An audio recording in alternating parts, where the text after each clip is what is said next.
নমস্কাৰ। ইন্দোৰত এটা ফেমিলি আছে, ৰঘুবংশী ফেমিলি। তেওঁলোকে ট্ৰান্সপৰ্টৰ বিজনেছ কৰে, ভাল ফেমিলি। তেওঁলোকৰ ল'ৰা ৰাজা ৰঘুবংশী বিয়া হৈছে যোৱা 11 মে তাৰিখে সোনম ৰঘুবংশীৰ লগত। তেওঁলোকৰ বিয়াত একো প্ৰব্লেম নাই, ঘৰৰ মানুহে কোৱা মতে। আৰু বিয়া কৰাই তেওঁলোকে আহিবলৈ মন কৰিলে নৰ্থ ইষ্টলৈ। প্ৰথমতে তেওঁলোক গুৱাহাটীলৈ আহিলে। গুৱাহাটী অহাৰ পিছত কামাখ্যা দেৱী দৰ্শন কৰিলে। নেক্সট ডে তেওঁলোক মেঘালয় গ'ল, শ্বিলং থাকিলে। শ্বিলঙৰ পৰা চেৰাপুঞ্জীলৈকে গ'ল, চেৰাপুঞ্জীত গৈ তেওঁলোক নিখোজ হৈ গ'ল। চ' বৰ্তমান সময়ত এই গোটেই বাতৰিটোৱে, এই ঘটনাটোৱে অসম নৰ্থ ইষ্টৰ লগতে মেঘালয়ৰ লগতে গোটেই দেশতে তোলপাৰ লগাইছে। আচলতে হ'ল কি এই দুজন মানুহৰ, ৰাজা ৰঘুবংশী আৰু সোনম ৰঘুবংশী। আচলতে তেওঁলোক আহিছিলে 20 তাৰিখে তেওঁলোক ইন্দোৰৰ পৰা ওলাইছিলে। গুৱাহাটীৰ পৰাই তেওঁলোক 21 তাৰিখে কামাখ্যা দেৱী দৰ্শন কৰিলে। কামাখ্যা দেৱী দৰ্শন কৰি শ্বিলঙলৈ বুলি ওলালে। শ্বিলঙত ওলাই তেওঁলোকে প্ৰথমতে এখন হোটেলত চেক ইন কৰিলে। চেক ইন কৰি নেক্সট ডে তেওঁলোকে এখন স্কুটি ভাড়া ল'লে। আৰু স্কুটিখন ভাড়া লৈ তেওঁলোক নৰ্মেল যিবিলাক টুৰিষ্ট আমি সকলোৱে যাওঁ সেইধৰণে ফুৰিবলৈ বুলি ওলাই গ'ল। চেৰাপুঞ্জী যাওঁতে খুব বেছি সময় লগা নাই, খুব কম সময়তে, কাৰণ শ্বিলঙৰ পৰা চেৰাপুঞ্জী ইমান দূৰ নহয়। দিনে পোহৰতে তেওঁলোক গৈ পালেগৈ। তাত এটা হোমষ্টে পালেগৈ। হোমষ্টেটোত তেওঁলোকে বস্তুবিলাক থ'লে। ক'লে কি আমি আহি আছোঁ।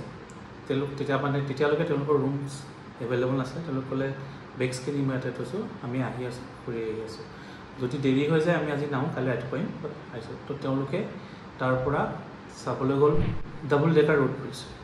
চ' ডাবল ডেকাৰ ৰোড ব্ৰিজ টংগ্ৰেটত আছে, তাত চাবলৈ যাওঁতে তেওঁলোক দুজন গ'ল।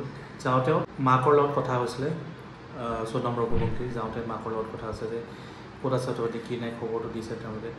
য'ত গৈ পাই ৰাতি থাকিলে চাগে তেওঁলোক, সেইদিনাখন ঘূৰি নাহিলে। নেক্সট ডে যেতিয়া তেওঁলোক ঘূৰি আহিছে, ঘূৰি আহোঁতে ৰাজা ৰঘুবংশীয়েও তেওঁ মাকৰ লগত কথা পাতিছে যে কালি ইয়াত থাকিলোঁ, এতিয়া আমি ওপৰলৈ গৈ আছোঁ, খোৱা বোৱা বহুত ইমান ভাল নহয়, মই এতিয়ালৈকে এটা কল খাইছোঁ, এনেকৈ ধৰণে কিছুমান কথা তেওঁলোকে পাতিলে। সেইটোৱে তেওঁলোকৰ মানে এটা লাষ্ট কনভাৰ্চেশ্যন আছিলে। 24 মে তাৰিখৰ দিনাখন লাষ্ট কনভাৰ্চেশ্যন।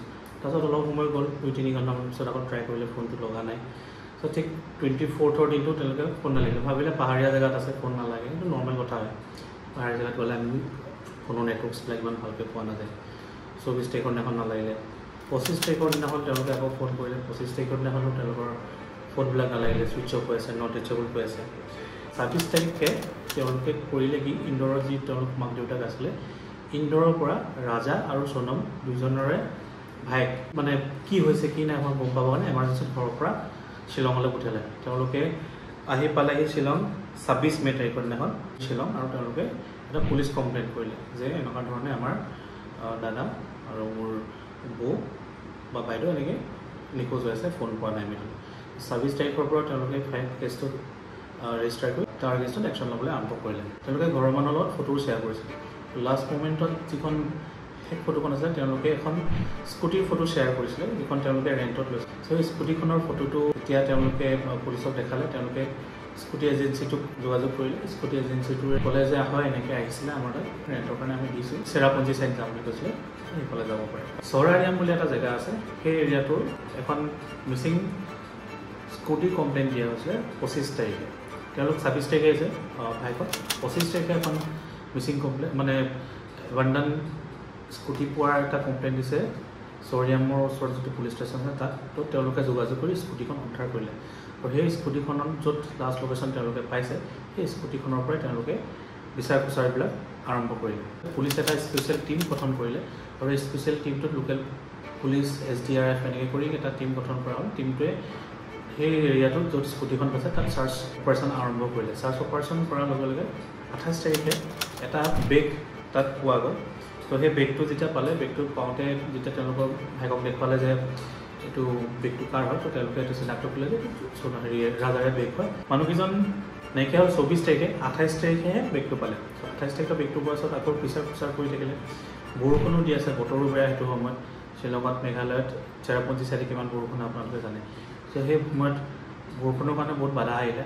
তো 28 তাৰিখৰ পৰা গৈ 2 তাৰিখে, মানে তেওঁলোক হেৰুৱা প্ৰায় 10 দিনৰ পিছত এটা নলাত, মানে খাৱৈ বুলি ক'ব লাগিব, এনেকুৱা এটা খাৱৈ ৰাজাৰ মৃতদেহটো পালে।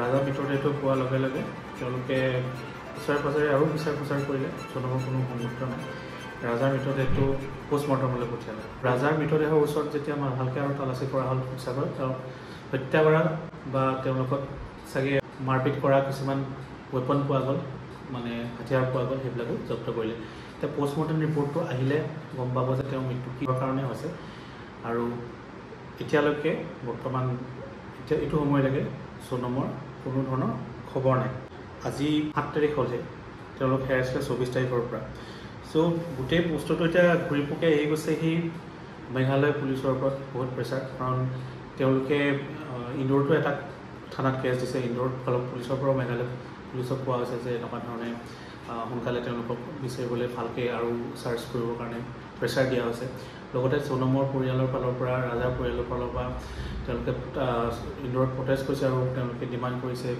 যাতে CBI যাচ হওক CBI আহিলে সোনকালে আৰু তেওঁলোক বিচাৰি লোৱা হ'ব আৰু বহুতে সন্দেহ কৰিছে যিহেতুকে যিটো এৰিয়াত তেওঁলোকৰ হেৰাইছে পুলিচে কোৱা মতে যিটো ৱেচাউনাম ৱাটাৰফল হয় সেই এৰিয়াটোত পোৱা গৈছে মানুহে এইটো সন্দেহ কৰিছে যিহেতুকে 8 মে তাৰিখে যিটো লোকেল অথৰিটি হয় তাৰ ফালৰ পৰা এটা এডভাইজৰী জাৰি কৰা হৈছিলে যিটো লং পিৰিয়ড এৰিয়া সেই এৰিয়াটো বাংলাদেশ বৰ্ডাৰৰ পৰা খুব বেছি দূৰত নহয় এৰাউণ্ড 20-30 কিলোমিটাৰ ভিতৰতে বাংলাদেশৰ বৰ্ডাৰ পৰে আৰু তাত কোনো ধৰণৰ প্ৰপাৰলি ৱাল নাই বা ফেন্স নাই চ' এইটো অ'পেন বৰ্ডাৰ বুলি ক'ব পাৰি চ' তেওঁলোকে ফালৰ পৰা এটা এডভাইজৰী দিছিলে যে বাংলাদেশৰ ফালৰ পৰা দুষ্কৃতিকাৰী আহিব পাৰে কিবা ধৰণৰ মানে অনৈতিক কাম বা অনৈতিক ইলিগেল কাম কৰিব পাৰে তো তেওঁলোক সতৰ্ক থাকিব পাৰে নাইট কাৰফিউ দিয়া হৈছিলে আৰু তেওঁলোক যেতিয়া ৰাজা আৰু সোণম যেতিয়া সেইটো সময়ত আছিলে সেই সময়টো তাত নাইট কাৰফিউ লাগি আছিলে ঘৰৰ মানুহে এইটোও সন্দেহ কৰিছে ৰাজাক হত্যা কৰাৰ পিছত তেওঁক কিজানি বাংলাদেশলৈ কিডনেপ কৰি লৈ গৈছে এইটো সম্ভাৱনা